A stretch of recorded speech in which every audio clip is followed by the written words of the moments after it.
నేను నిన్న ఒక మిత్రుడు అన్నాను, రేపు ఖమ్మం వెళ్తున్నాను, బిఎస్యు రాష్ట్ర మహాసభలకి నన్ను ఆహ్వానించారు అని. ఆయన వెంటనే ఒక ప్రశ్న అడిగాడు, పీడిఎస్యు ఇంకా బ్యాన్ అవ్వలేదా అని. ఇది కొంచెం గంభీరంగా ఆలోచించాల్సినటువంటి విషయం. నేను చలోక్తిగా చెప్పండి, దేశం పరిస్థితి బాగుంది. మనం ఎన్నాళ్ళు ఇటువంటి సభలు పెట్టుకోగలము, ఎన్నాళ్ళు బహిరంగంగా తిరగలము, ఇవాళ మనం చెప్పలేం. మనకి ప్రతి ఆగస్టు 15కి ఎర్రకోట మీద త్రివర్ణ పతాకం ఎగవేస్తూ చూస్తూ ఉన్నాం. ఎన్నాళ్ళు త్రివర్ణ పతాకం ఎగురుతుంది అనేది ఇవాళ ఒక ప్రశ్నగా ఉంది. మనం కనుక ఇలాగే వదిలేసి 24వ రాష్ట్ర మహాసభలో ఎర్రకోట మీద త్రివర్ణ పతాకం ఉంటుంది. మిమ్మల్ని కంగారు పెట్టడానికి చెప్పండి, వాస్తవంగా దేశంలో ఉన్నటువంటి పరిస్థితి చాలా గంభీరంగా.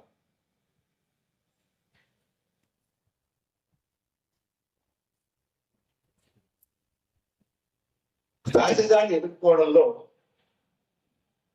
విద్యార్థులు, మేధావులు ఏం చేయాలి?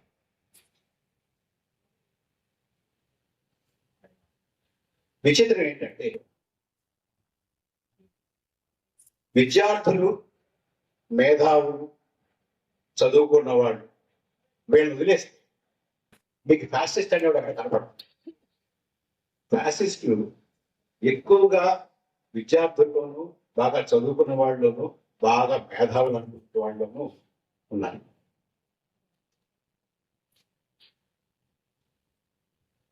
ఇది మన దేశానికి ప్రత్యేకత కాదు. ప్రపంచంలో ఎక్కడ ఫ్యాసిజం ఉన్నా కూడా, వచ్చినా కూడా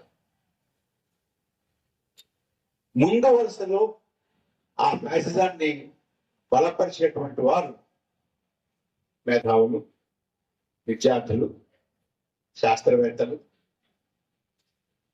సంగీత కళాకారులు, పెద్ద పెద్దవాళ్ళు.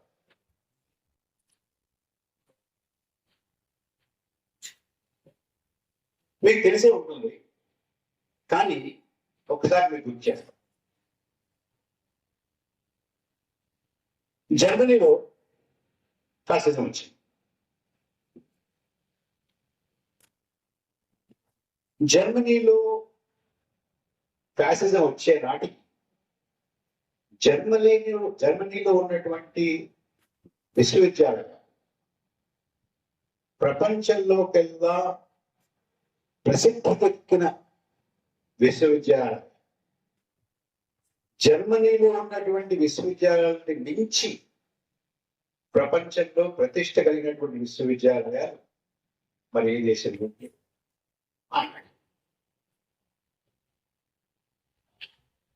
సైన్సెస్ లో నోబెల్ ప్రైజ్ జర్మనీకి ఆ రోజుల్లో దాదాపు 25% వచ్చాయి. అమెరికాకి, ఇంగ్లాండ్కి, ఫ్రాన్స్కి, మిగతా దేశాలకి 6%, 7%, 8%, 11%, 10% అట్లా వచ్చాయి.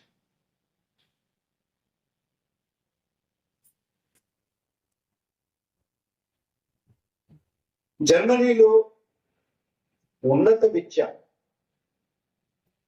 అభ్యసిస్తున్నారు అంటే, అభ్యసించారు అంటే విశ్వవిద్యాలయంలో ఉన్నారు అంటే అందులో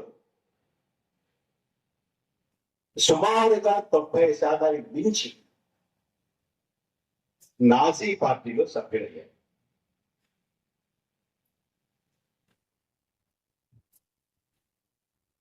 నాజీ పార్టీ సభ్యత్వాన్ని చూస్తే ఓవర్వెల్మింగ్ మెజారిటీ సుమారుగా 95% నాజీ పార్టీ సభ్యుల్లో బాగా చదువుకున్న వాళ్ళు, ఎక్కువ మంది బాగా చదువు, మామూలు చదువుతారు, బాగా చదువు.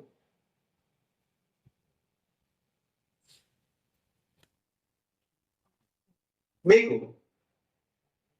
ఆవేళ జర్మనీలో నాజీ పార్టీ సభ్యులు సుమారుగా 80 లక్షలు పార్టీ సభ్యులు.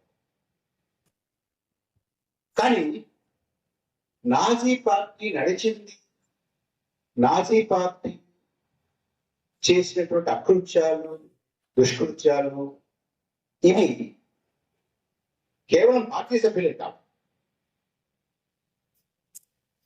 పార్టీకి అనుబంధంగా ఉన్నటువంటి ఫ్రంట్ ఆర్గనైజేషన్స్ ఉంటాయి, ఆ సభ్యులు ఎక్కువ.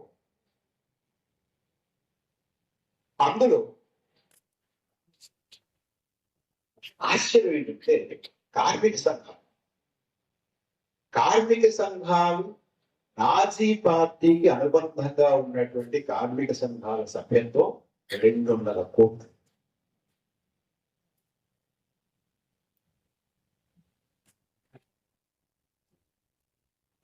సమాజంలో మంచి చేయాలి, వెల్ఫేర్ ఆర్గనైజేషన్స్ ఉంటాయి కదా, నాజీ పార్టీకి అనుబంధంగా ఉన్నటువంటి వెల్ఫేర్ ఆర్గనైజేషన్స్ వాటి సభ్యత్వం 1.5.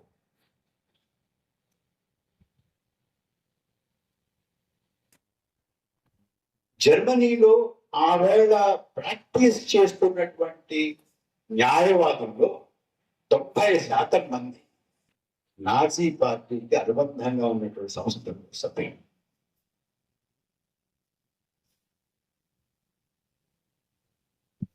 ఆవేళ జర్మనీ జనాభా సుమారుగా 5 కోట్లతో, అందరూ 4.5 కోట్ల మంది ప్రత్యక్షంగా కానీ పరోక్షంగా కానీ నాజీ పార్టీలో సభ్యత్వం కానీ సంబంధాలు కానీ కలిగి, అంటే సమాజం మొత్తాన్ని కబళించడం అంటే భయపెట్టడం అవన్నీ పక్కన. వీరందరూ కూడా అందులో సభ్యత్వం, వాటి అనుబంధ సంఘాల్లో సభ్యత్వం కలిగి. జర్మన్ దేశస్థులకి నాజీ పార్టీ చేస్తున్నటువంటిది తప్పు, ఇది సరైనటువంటిది కాదు, ఇది అమానుషం అని ప్రతిఘటిద్దాము అనుకున్నటువంటి వాళ్ళు, వ్యతిరేకించినటువంటి వాళ్ళు సుమారుగా 10 లక్షల మంది. మనం చాలాసార్లు మామూలుగా ఎలా మాట్లాడుకుంటామంటే యూదులు ఏం చేశారు మాట్లాడుకుంటాం. యూదులు కానటువంటి వారు, జర్మనీ దేశస్థులు యూదులు కానటువంటి వారు దగ్గరగా 10 లక్షల మందిని ఖైదు చేశారు. అందులో 40,000 మందిని చంపేశారు.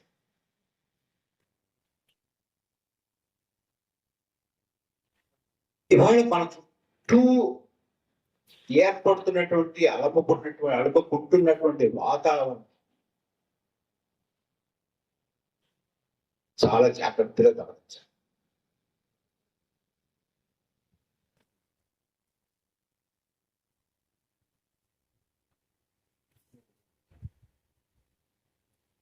ఈ ఫాసిజం అనేటటువంటిది అంత తేలిగ్గా, తక్కువగా, తెలియకుండా, చదువుకోకుండా, విషయం తెలియక ఫాసిస్టులకు వెళ్తారు, మతోన్మాదులకు వెళ్తారు, ఈ ఫాసిస్ట్ పంట పరిగెడతారు, అనుకోవడం శుద్ధ పొరపాటు.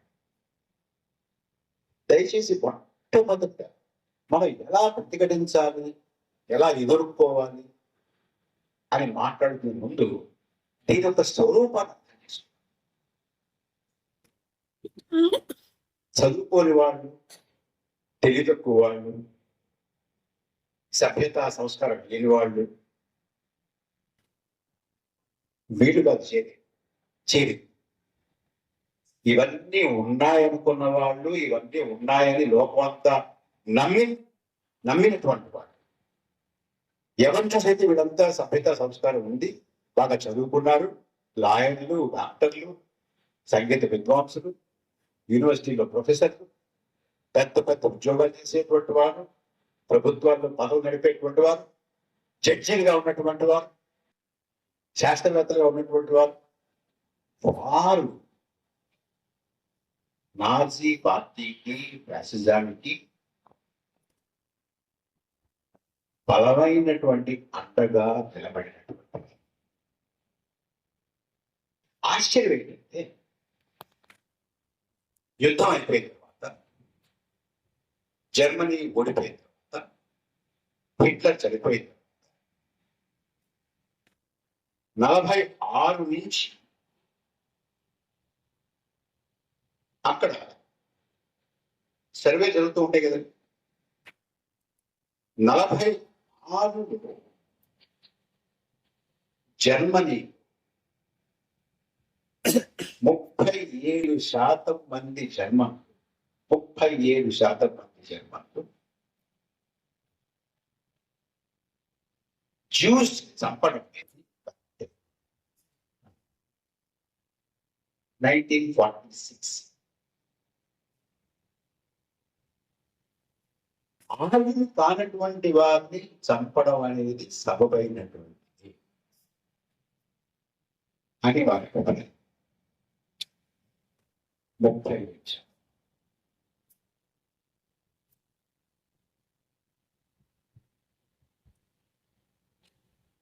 అప్పుడే కదా అనుకోవచ్చు. కానీ 1952లో అంటే యుద్ధం అయిపోయినటువంటి 6 సంవత్సరాల తర్వాత ఒక పోల్ సుమారుగా 40% మంది నాజీజం మంచిదే, కానీ అమల్లో కొంచెం అవకతవకలు జరిగాయి అన్న. నాజీజం మంచిదే, దాని ఫిలాసఫీ మంచిదే, కానీ సరిగా అమలు చేయ అని 52లో 6 సంవత్సరాల తర్వాత సుమారుగా 40% మంది చనిపోయారు. ఇంచుమించు అదే సమయం 6 ఏళ్ల తర్వాత అదే సమయం ఇంతమంది జ్యూస్ చంపేశారు కదా దేశంలో. మీకు ఏమనిపిస్తోంది? కేవలం 5% మంది మాత్రమే బాధగా ఉంది. ఇది తప్పనిసరి. ఓన్లీ 5%.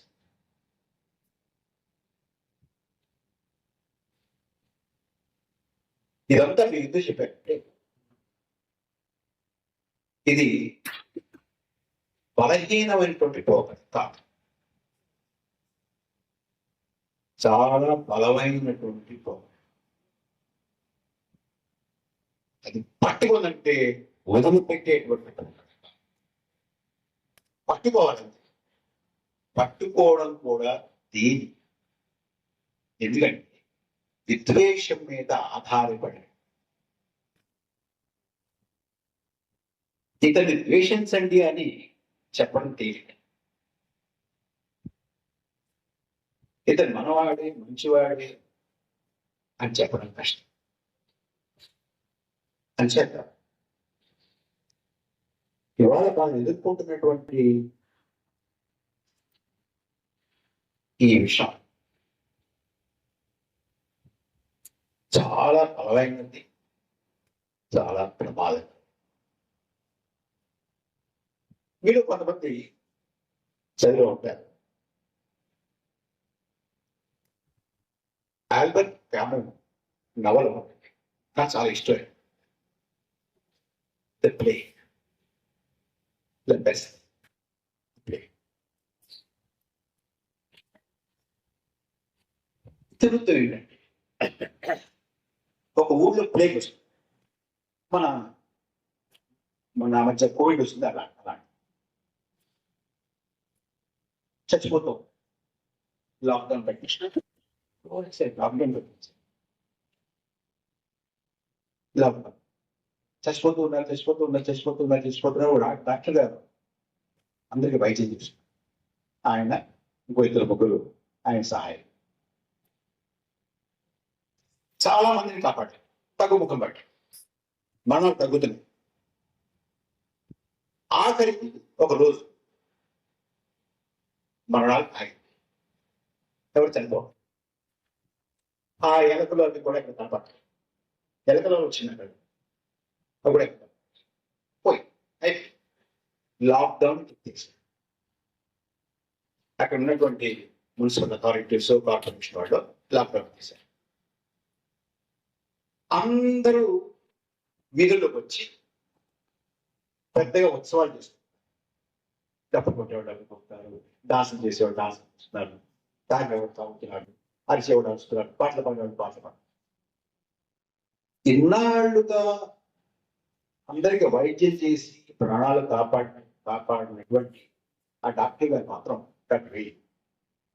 మేడ మీద నుంచి అందరినీ చూస్తారు. ఆయన ఉత్సవాల్లో పాల్గొనట్లేదు, ఉత్సవాలు జరుపుకోవట్లేదు. ఈ was not celebrate.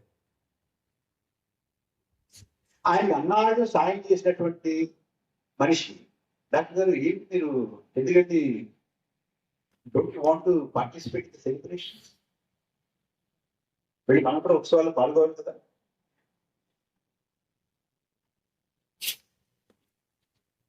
Doctor view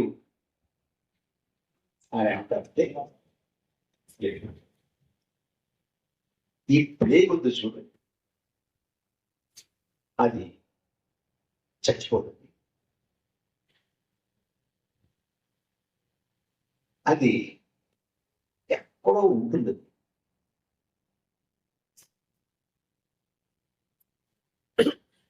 కిటికీలోనో, బూట్లోనో, wash basin, stove కిందో, బాత్రూంలోనో, గోడ మీద, ఫోటోలు వెనకాల ఎక్కడ ఉంటుంది. అది అనుకూలమైన పరిస్థితులు రాగానే మళ్ళీ విజృంభిస్తుంది. దానికి ఒక బలమైనటువంటి గుణం ఉంటుంది. అది వేచి చూడదు. సంవత్సరం ఆగుతుంది, 2 ఏళ్ళు ఆగుతుంది, 5 ఏళ్ళు ఆగుతుంది, 7 ఏళ్ళు ఆగుతుంది, 10 ఏళ్ళు ఆగుతుంది, 15 ఏళ్ళు ఆగుతుంది, 25 ఏళ్ళు ఆగుతుంది, 50 ఏళ్ళు ఆగుతుంది, 100 ఏళ్ళు కూడా ఆగుతుంది. 100 ఏళ్ళు కూడా ఆగి అనుకూలించగానే పరిస్థితులు ఒక్కసారి పార్టీకి చెప్పిస్తుంది. అంచేత ఎవ్వరూ కూడా ఉత్సవాలు చేసుకోకూడదు, అలా జాగ్రత్తగా ఉండాలి, అప్రమత్తంగా ఉండాలి అని డాక్టర్ ఫ్యూజన్. మీకు ఏం గుర్తొస్తుంది కదా? So take care.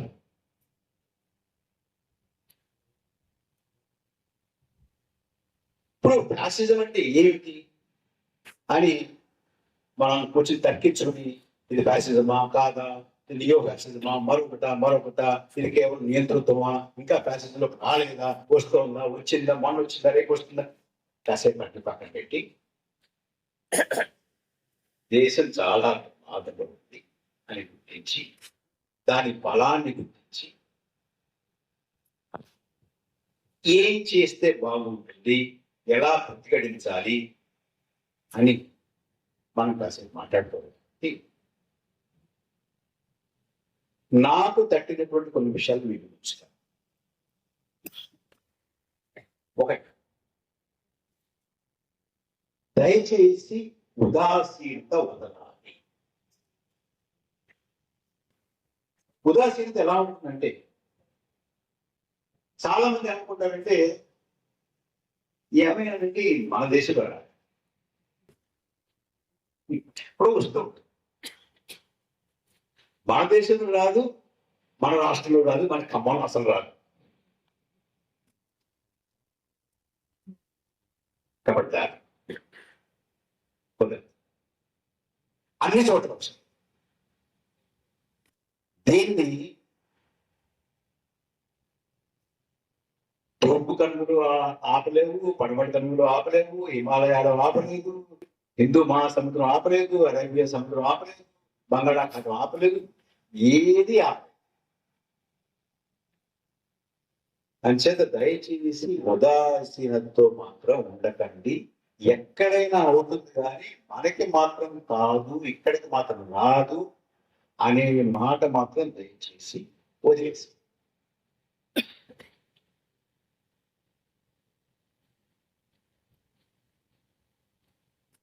కొంతమంది ఉన్నారు,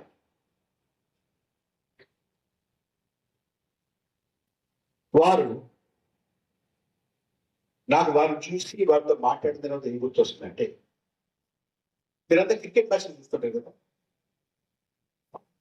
క్రికెట్ మ్యాచ్ అంటే ఆ టైం మనం ఇంటికి వెళ్ళిపోయి పాప్కార్న్ మరొకటి లేకపోతే ఇంట్లో పొగడు వేయించడం కూర్చుని చక్కగా చూస్తుంటాము. ఈ టీం ఆడుతుంటుంది, ఆ టీం ఆడుతుంటుంది, అది అవుతుంది. బౌలింగ్ అలా ఉండకూడదు. బ్యాటింగ్ ఆడడం తప్పదు. అసలు ఫాస్ట్ పిచ్ మీద ముందే స్పిన్నర్ పట్టుకొస్తే ఫాస్ట్ పిచ్ కదా, ఫాస్ట్ బౌలింగ్ పెట్టాలి. ఇది స్పిన్ పిచ్ అండి. ఫాస్ట్ బౌలింగ్ పట్టుకుంటే ఏంటండి, అసలు వాళ్ళ సైడ్ బౌలింగ్ చేయించుకోండి. ఓపెనింగ్ బ్యాట్స్మెన్ ఆయన ఉండకూడదు. ఓపెనింగ్ బ్యాట్స్మెన్ బాగుంటాయి.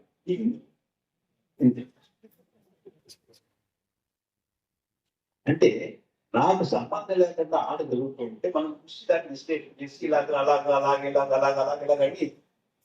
ఈ పార్టీ అంటే సరిగ్గా బట్ క్యాండిడేట్లు అందరినీ తప్పు పెట్టారు.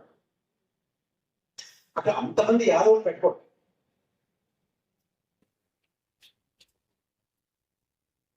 ఆయన అసలు అదే ప్రచారం అండి. అలాంటి ప్రచారం చేసి ఎందుకు చెప్తామండి? Please stop this spectator syndrome. Because cricket మన సంబంధం లేదు, ఆడుకుంటారు, అయిపోయింది, ఒక ప్రైజ్ వస్తుందో కూడా మిస్టేక్ అయిపోతారు. ఇది మనకి సంబంధించినట్టు, మన దేశానికి సంబంధించినట్టు, మన జీవితానికి సంబంధించినటువంటి, మన భవిష్యత్తుకు సంబంధించినటువంటి, మన పిల్లల భవిష్యత్తుకు సంబంధించినటువంటి, మన దేశానికి సంబంధించినటువంటి, మన రాజ్యాంగానికి సంబంధించినటువంటి, మన హక్కులకు సంబంధించినటువంటి. ఇది వాడు రాజకీయ పార్టీ నాయకుడు. No, please stop this spectator role. It is for you. It is for all of us. Please keep this. ఇంకో రకమైనటువంటి మనుషులు కూడా నేను చాలా మంది చూస్తున్నాను. ఎన్నాళ్ళు ఉంటుందంటే ఇది, ఎన్నాళ్ళు ఉంటుంది? ఏమైనా పెరుగుడు విరుగుడు కలిగాడు. ఎన్నాళ్ళు ఉంటుంది? రేపు ఇరుకు పడిపోతుంది, నెక్స్ట్ ఇరుకు పడిపోతుంది. ఎన్నాళ్ళు ఉంటుంది? ఎన్నాడు ఉండదు. పెరుగుడు విరుగుడు కొరకి మన హాయి ఇంట్లో కూర్చుంటే అదే పడిపోతుంది. పడలేదు, పడవే పడ. పెరుగుట విరుగుట కొరకే ఎక్కడైనా వర్తిస్తుందేమో కానీ ఈ విషయానికి మాత్రం చదువు. Please understand.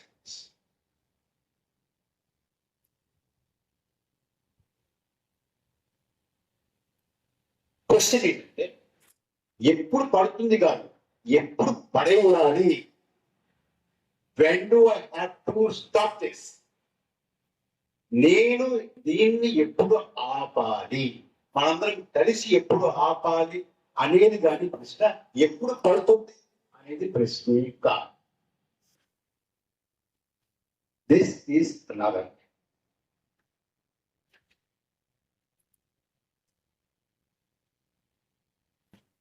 ఇంకొక ఆయన మొన్న ఒక స్నేహితుడు కథ నాకన్నా బాబాయ్తో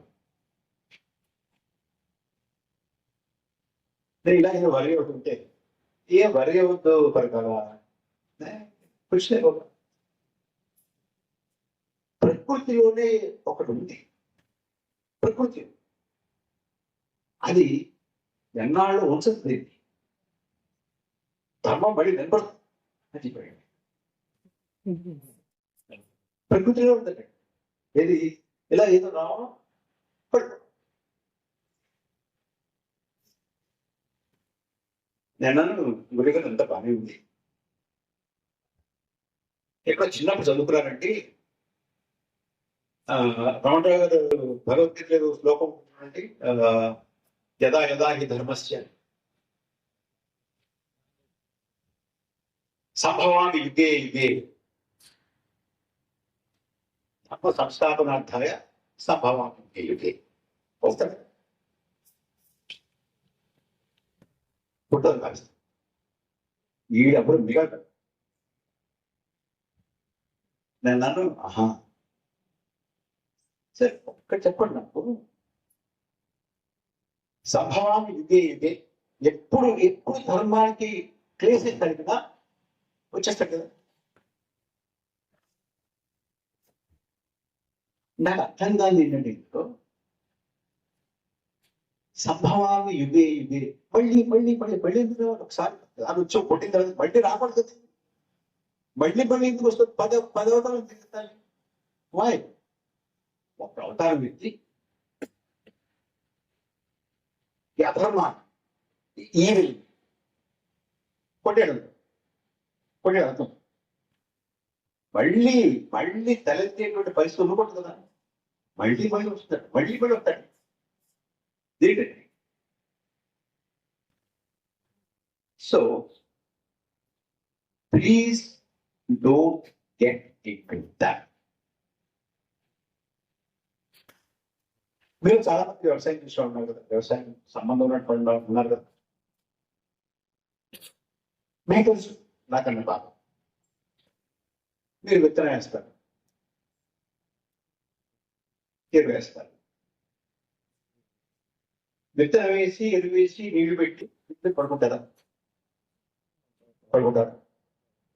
పడుకుని మళ్ళీ వెళ్ళి కోత కోసుకుంటారు. ఏం చేస్తారు? పడుకోవాలి చూసుకోవాలా, కలుపు వచ్చిందని చూసుకోవాలా, కలుపు తీయాలా. ఓకే, పురుగు మందు కొట్టాము, కలుపు తీసాము, పడుకుంటాం. ఇంటికి మళ్ళీ మళ్ళీ మళ్ళీ మళ్ళీ మళ్ళీ వచ్చి వచ్చి చూసుకుని మళ్ళీ మళ్ళీ మళ్ళీ మళ్ళీ కలుపు తీసి మళ్ళీ మళ్ళీ మళ్ళీ మళ్ళీ పురుగు మందు కొట్టి పంట చేతికి వచ్చిన తర్వాత కోసుకుని ఆ పంట పండుతోంది, పంట బాగుందంటే మళ్ళీ పందులో మళ్ళీ మరొకటో మరో పెట్టలో రాకుండా జాగ్రత్తగా చూసుకుని ఒడిసే పట్టుకుని కూర్చుని వాటిని కొట్టి ఒప్పిడి చేసుకుని తీసుకెళ్ళి మళ్ళీ విత్తనం మళ్ళీ ఇదే చేయాలి. అంచేత మనం వేసుకుంటున్నటువంటి ఈ రిపబ్లిక్, ఈ రాజ్యం, దీనికి కొన్ని లక్ష్యాలు పెట్టుకున్నాం, కొన్ని లక్షణాలు పెట్టుకున్నాం. వాటికి పురుగు పట్టకుండా, చెద పట్టకుండా, కలుపు రాకుండా ఎప్పటికప్పుడు ఏ రోజు కాకుండా ఏ పంట కాకుండా చూసుకోవాలి. అంతేగా చూసుకోవాలి. మీరు ఎక్కడ ఎవరైనా పెట్టుకున్నా కూడా మీరు చూసుకుంటారా? మీరు ఒక రాజకీయ పార్టీ పెట్టుకున్నా కూడా పట్టుకొని చూసుకోవాల్సిందా? కేవలం రాజకీయ పార్టీ వదిలేస్తారా? వదిలేస్తే కుదురుతుందా? వదిలేస్తే పార్టీ ఇంటికి వస్తుందా? దానికి డబ్బులు వస్తాయా? దానికి గింజలు వస్తాయా? ఇంటికి రావు. సో కంటిన్యూస్ గా విజిలెంట్ గా ఉంటేనే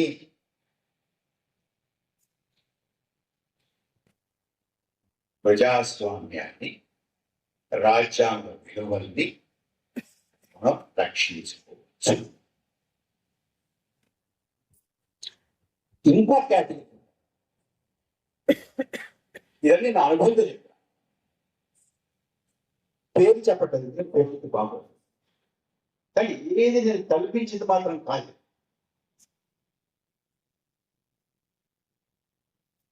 ఆ మధ్య ఈ లేబర్ లాస్ వచ్చాయి కదా కొత్తగా,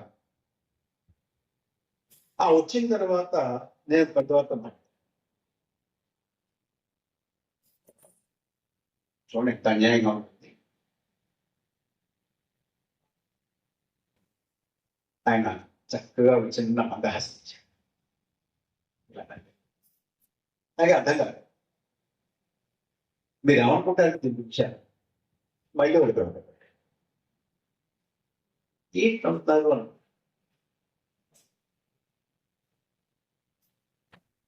మీ ఉద్దేశం ఏంటంటే దీని గురించి చాలా దారుణంగా ఉన్న అనిపిస్తుంది నాకు అన్న. నేను ఏక పారేశాను కదా, ఏక పారేశాను ఈ లేబర్ లాస్ ని, అసలు సమాధానం లేదు అంత ఏక పారేశాను. నన్ను ఫేస్బుక్ లో ఫాలో అవుతారు, నేను ఆయన ఫేస్బుక్ లో ఫాలో అవ్వలేదు కాబట్టి ఆయన ఎంత ఎక్కారో నాకు తెలియదు. ఆయన లేబర్ గా వచ్చేది వాటి ఫేస్బుక్ లో ఎక్కేశారు, అయిపోయింది. ఏం కావాలి, ఇంకేం చేయాలి,